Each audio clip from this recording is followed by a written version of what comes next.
네, 오늘은 5월 10일입니다. 금요일입니다. 새벽예배 나오시는 우리 성도님들을 환영합니다. 말씀 나누기 전에 공동기도 제목으로 기도하시겠습니다. 배옥준 집사의 뇌졸중을 치료해 주십시오. 언어가 회복되고 오른쪽 팔다리에 힘이 생겨나도록 해주십시오. 곽한나 집사를 치료해 주십시오.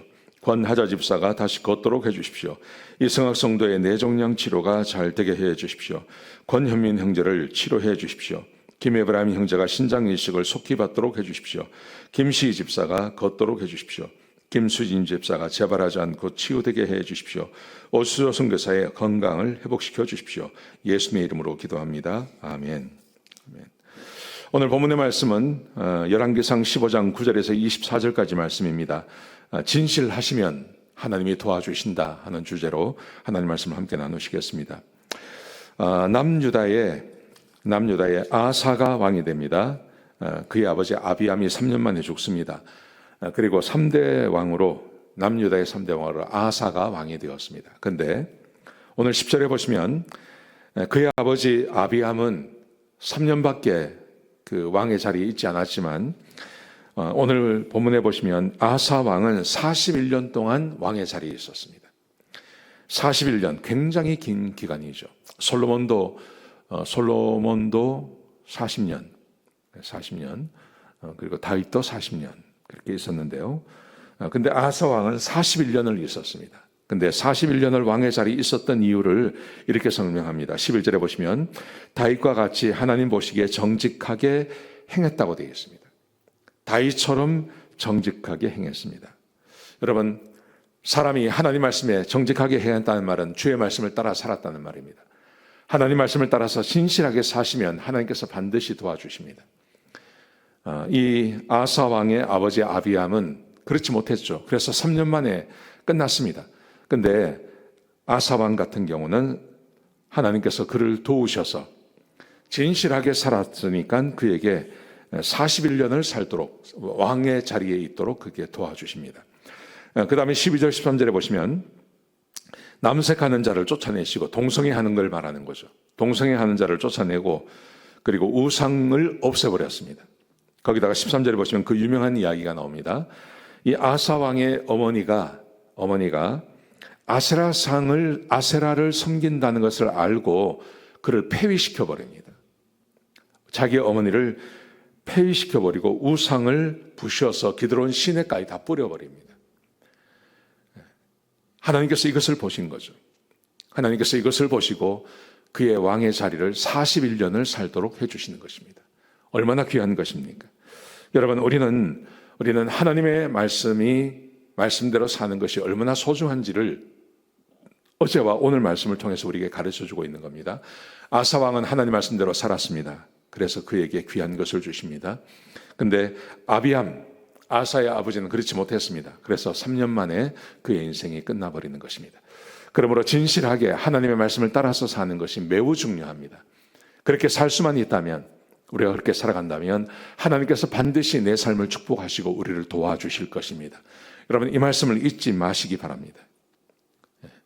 자, 그런데 그렇게 평생을 하나님 앞에 온전하게 살았던 이 사람도 한 가지 하지 못하는 것이 있었습니다. 산당을 없애지 못했습니다.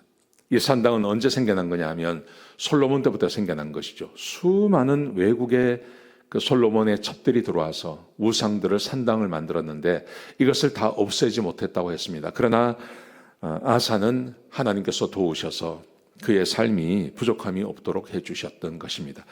자, 그리고 16절부터 24절까지 말씀해 보시면 하나님께서 그를 어떻게 도우셨는지 한 사건을 기록해 놓고 있습니다. 그러니까 오늘 이 9절부터 24절까지는 아사왕에 대한 이야기인데요.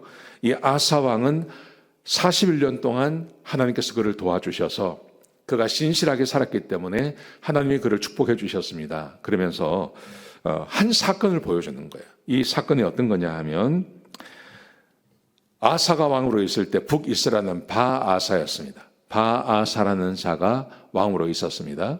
그런데 이 바아사가 어느 날 유다를 쳐들어왔습니다. 유다를 쳐들어와서 17절에 보시면 라마를 건축해서 사람이 유다와 아사 사이를 왕래하지 못하게 했다고 되어 있는데 이 라마를 건축했을 때 이 라마가 뭐냐 하면 높은 그 그 요새 같은 걸 말하는 겁니다. 그러니까 어떤 라마 하면 높은 곳이라는 의미거든요. 그래서 높은 요새 같은 걸 만들어서 그 앞으로 사람들이 다니지 못해서 아사와 백성 사이를 갈라놓은 것입니다. 아주 위기가 찾아온 거죠. 그러니까 아사의 삶에 이런 위기가 있었다는 것입니다. 자, 그런데 그때 아사가 성전 곳간과 왕궁의 곳간에 은금을 가져다가 아람왕 벳하단에게 부탁을 합니다. 부탁을 해서 지금 바아사가 우리를 쳐들어왔을 때 그때 이스라엘 성읍을 좀 쳐주십시오. 그래서 이 벳하단, 아람왕 벳하단이 실제로 그렇게 합니다. 그래서 이스라엘 성읍을 쳤을 때 바아사가 라마를 건축하다가 건축을 중단하고 다시 자기 나라로 돌아가게 되는 거죠. 그런 이야기가 오늘 본문 가운데 기록되어져 있는 겁니다. 하나님께서 이렇게 도우셨다는 것입니다. 하나님께서 아사 왕의 삶 가운데 이 모양 저 모양으로 그를 도와주셔서 그가 41년 동안 왕의 자리에 있게 해주셨다. 그렇게 되어 있습니다. 그렇게 했던 이유는 다른 게 아니라 다윗처럼 이 아사가 하나님 보시기에 정직하게 행하고 남색하는 자를 물리치고 그리고 우상을 파괴하고 그리고 아세라신을 섬기는 어머니까지 폐위시키는 하나님 말씀에 굳건히 서 있는 사람이었다는 것입니다. 여러분, 우리가 인생을 제대로 살고 우리의 인생이 실수하지 않고 실패하지 않고 살기 위해서는요, 딱 한 가지만 하시면 됩니다. 내가 정말로 잘할 수 있는 것, 그게 바로 하나님을 잘 섬기는 것입니다. 하나님 말씀대로 사는 것입니다. 주의 말씀을 따라 사는 것입니다. 그러면 실수 없습니다. 하나님이 우리를 지켜주십니다. 오늘 하루 그렇게 사시기를 주의 이름으로 축복합니다. 기도하시겠습니다. 아버지 하나님, 귀한 말씀 주셔서 감사합니다. 하나님의 말씀에 순종하며 사는, 그래서 우리의 삶을 복되게 하시고 하나님께서 도와주시는 그런 귀한 삶 살게 인도하여 주옵소서. 예수님의 귀하신 이름으로 간절히 기도드렸습니다. 아멘.